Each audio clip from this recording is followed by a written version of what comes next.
everybody! Hey, we on the bike. Back with another video. Let me turn my music down so I can concentrate. I got the new windscreen on. We got the wingless on. I do want to say the bike does feel more planted when I went around that curve. So, alright, without further ado, we got a story time on the time I got fired from my job. So, for those of you who don't know, I'm a firefighter, EMT. So I'm a firefighter for one, that's my main job. My second job, I work as an EMT on an ambulance company. My third job, I have my own dry event business. I go around clean dry events, prevent fires from happening in your home. You know, fire safety, fire prevention, all of that good nature. But anyways, so I get over to this ambulance company, and the day, so let me just back up a little bit. So in the fire department, I'm able to drive every truck available. That's the rescue units, which is the ambulance, basically, the ladder truck, the engine or the pumper, rehab truck, heavy rescue truck, whatever you want to call it, all the trucks I can drive. Well, when I got over to the ambulance company, they said, hey, you can't drive, you can drive because you're coming from the fire department, so there's no problem there. I said, alright, cool. So I go over to the ambulance company, and I got a good month or so, what they call FTO. It's basically like a probationary period. Yeah, I think you're supposed to do it for like 6 months or so, but it's really until you learn the paperwork so you can be on your own and get on your own truck. Well, I learned the paperwork very quickly because every off day I had with the fire department, because we worked 24 hours on, 48 hours off, every off day I had, I was at the ambulance company getting my hours in, trying to work as much as possible. Now granted, this is back when I was single and I could do that, but so I was getting out hella hours learning that tablet as much as possible, and it took almost a whole month, if not a little bit longer, for my my officer or the lead medic to release me on my own truck to do my own thing. Well, he finally did, and he told me the next day I come in to work, I'll be on my own. I said, cool. So the next day I come in, oh, let me back up a little bit. I keep forgetting details. So, the whole time on FTO, they told me, they're like, hey, you can't drive. But then there were some times I rode with different people, and they were telling me, hey, you got the next one. They only meant, and I would be like, oh, you mean I'm driving to the next one? All right, cool. But no, they meant the paperwork. I got the next one by myself, and then whatever I messed up, he was going to help me with. So we were doing that, and he was like, a couple times they told me I couldn't drive, and I was very confused because I specifically remember the lady who hired me, she said I could drive, and then now I come out there, they're saying I can't drive. I don't know what happened, there's miscommunication or something, but it is what it is. So I get off of FTO, I come in the next morning. Now I'm there at 7 a.m. and I gotta wait till roughly 10:30, 11 o'clock for my partner to come in. She gets there and she's like, hey, I'm so-and-so, what's your name? We introduce each other, have a good little speech or whatever about driving and whatnot. So she asked me, she's like, what do you want to do today? Do you want to drive the whole time? You want to do paperwork the whole time? What do you want to do? And I said, you know what, I'm new here. I will go 1 for 1, meaning you drive to one, I drive to one. So that way one person's not stuck doing the paperwork all day and one person's not stuck driving all day. I think that's pretty fair. So so she drives to our first call. We drop our patient off at the hospital, and I drive to the next one, and we get there, and we pick the patient up. We take him back to the house actually this time, and for some odd reason, like all the way, so we got done with that, we were heading back to the station. For some odd reason, every time I went to go do a green light or go across the intersection when I had the right of way, a car would want to pull out in front of me and try to cream me for no reason. Like, I'm in an ambulance, man. You're not going to win this battle, and we have a brush guard on the front. So all that said and done, we get back to the station. Now mind you, when I first got there, there was no here's our rule book, here's our pamphlet, this is what you can and cannot do. they handed me like a little bullshit ass rule book saying, here, read this. It had all the hospital phone numbers in it, all the phone numbers I would need, supervisors, whatever the case may be.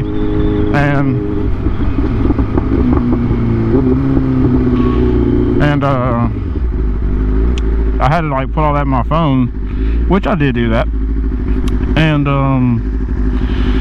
basically, so hey, let me look, this car's past.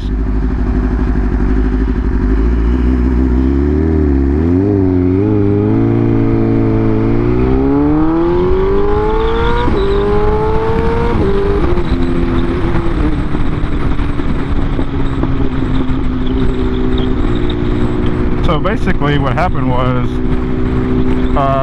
so the box trucks, there's a difference. There's the box trucks and then there's the vans. Well, the vans are very long. You're not going to be able to back them all the way up to the building like the box trucks can. But also in the parking lot, there's a drainage ditch that runs in between our parking spaces. And nobody told me that the box trucks cannot go in said drainage ditch. You can only keep it outside in front of the drainage ditch. Well, me being me, I like to get all the way back, make enough room as much as possible for people in front of me trying to get out and go to an emergency call or whatever. So first of all, I backed in crooked, and I was like, hey, hold on, don't get out yet. I'm gonna re-back in because this is bothering me. So I pull up and I back in, and then I let it get all the way in the drainage ditch, and I just heard boom. And I was like, oh snap, what was that? And she goes, you just hit the building. And I was like, there's no way. She's like, yeah, you just hit the building. So come to find out, let me just say this first. I'm not the first nor the last one to hit the building. So I just want to throw that out there. But come to find out, we put it in park, like I pulled up, put it in park and everything. I did hit the building, and I was laughing because I was like, I know I'm about to get fired. Like I just got over here. I've only been here a month. I know I'm about to get my ass ringed for this. So we had to get out of service. Had to call a supervisor. Had to call the manager. Had to call dispatch. Let them know we're gonna be out of service. And so I basically had to wait there for about, I'd say maybe like 2 hours, waiting on the supervisor to get there because she was also on a truck making emergency calls. So like, you know, she couldn't just come to me whenever she wanted to, but she did eventually. And first thing she said when she came in there, she was like, what are you doing, man? You're not supposed to be driving. Like, you're a non-driver. And I immediately rebutted with that. I was like, well, I was told I could drive. I don't know what y'all have going on. I think it was a miscommunication, but this was like totally an accident because there's this one piece of the building that hangs out into the parking lot that I could not see, and apparently everybody there knows about that parking spot, but my partner failed to tell me about it. She just thought that I automatically knew, and that's why I hit it, because I just backed up into it. And like, because it's literally square up with the parking space, so if you got a wide truck backing up, you're not going to be able to see that at all. And that's basically what happened. Like, so I had to go get drug tested and all that, and everyone's telling me, hey man, don't worry, you're not going to get fired. People have hit the building before, they've wrecked trucks, they flipped them over, you're not going to get fired, you're good. I was like, oh good, like gravy. Like, I have nothing to worry about.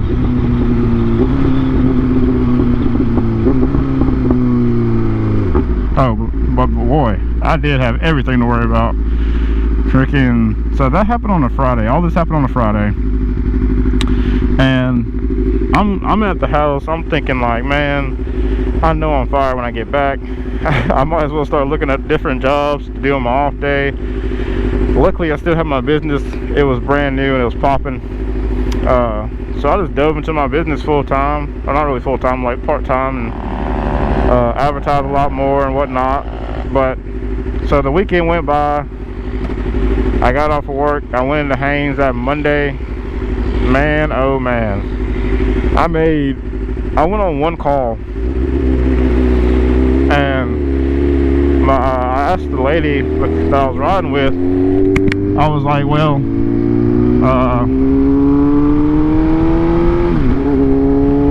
asked her a question about the PCR I was doing, and she was like, oh, don't worry about it, baby, I gotta take you back to H3 because they want to talk to you. And I was like, oh man, I know this is about, I was like, this is it, I'm about to get fired. And sure enough, when I got back to the station, when I got back to H3, I had to walk into the manager's office, and the supervisor's there with his feet kicked up, leaning against the desk. And he goes, my manager goes, so tell me about what happened Friday. And clear as day, like, there's no sugarcoating it. I literally told him word for word. I was coming back from an emergency run. I was backing up, I backed in crooked. I decided to straighten myself up. And when I did, I got all the way in the drainage ditch. I accidentally hit the building. I was not made aware that you couldn't back those box trucks all the way up to the drainage ditch because you'll hit the building. And because my partner that morning asked me if I wanted to drive a little bit, and I said yes, so that way we don't get bogged down with just doing one thing all day. And he said, okay. Alright. And then the supervisor slid 2 papers over on that man's desk, and the manager goes, well, these are your termination papers right here. You don't work here anymore, but if you can sign those, you don't have to sign them, you can read them, look over them, whatever, but you don't work here anymore.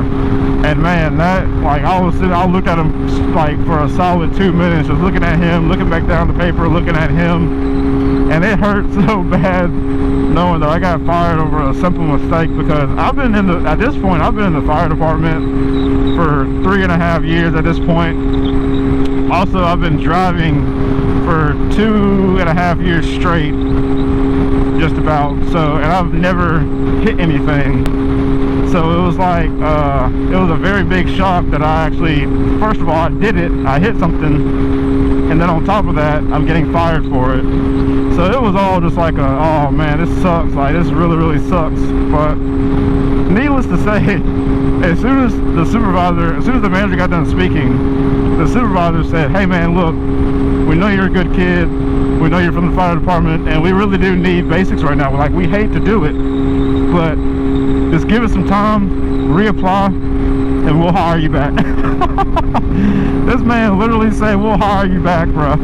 So I was like, so what's the point of firing me today if you're just gonna hire me back? And he was like, well, it's with the insurance, we gotta kind of like show we took action against you, yada yada yada. So roughly, I got like an estimate from everyone. They're like, so how long is it gonna take for me to get rehired back? Well, yada yada yada. And like, oh, it's gonna be about 6 months. And I was like, oh, 6 months. I was like, oh, I don't know if I can do that, because guess what? I literally just bought this bike before I got hired, and I told the bank that I was gonna get another job to pay for it, even though I could pay for it with my fire department job. But me getting 2 different jobs was going to be my better bet, just so I wouldn't have to worry about working overtime at the fire department.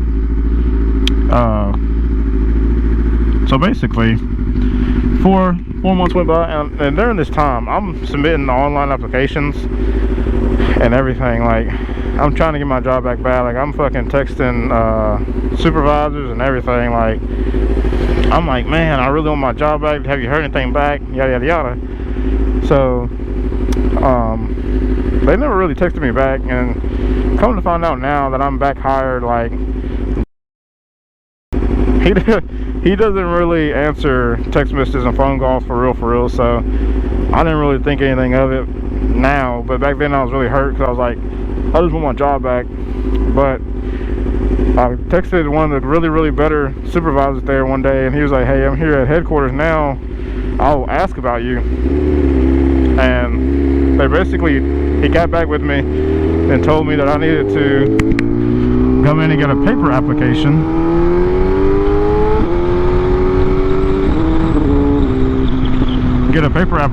And turn it in, and I did that. And man, I got my job back within like a month after that. So I waited like a total like a 5 months almost, and that was like the best feeling ever, to be able to come back and work again, because like I'm not one of those guys. Like I'm 22 years old, if you guys didn't know that. I'm not like the younger generation that people claim don't like to work or whatever. Like that's all I know is work. Like I was born to freaking work.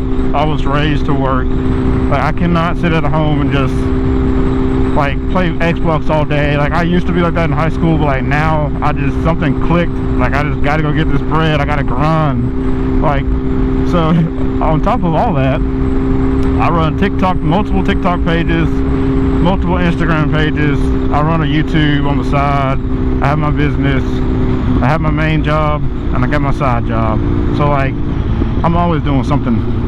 And I have a girlfriend, so like that's a full-time job in itself.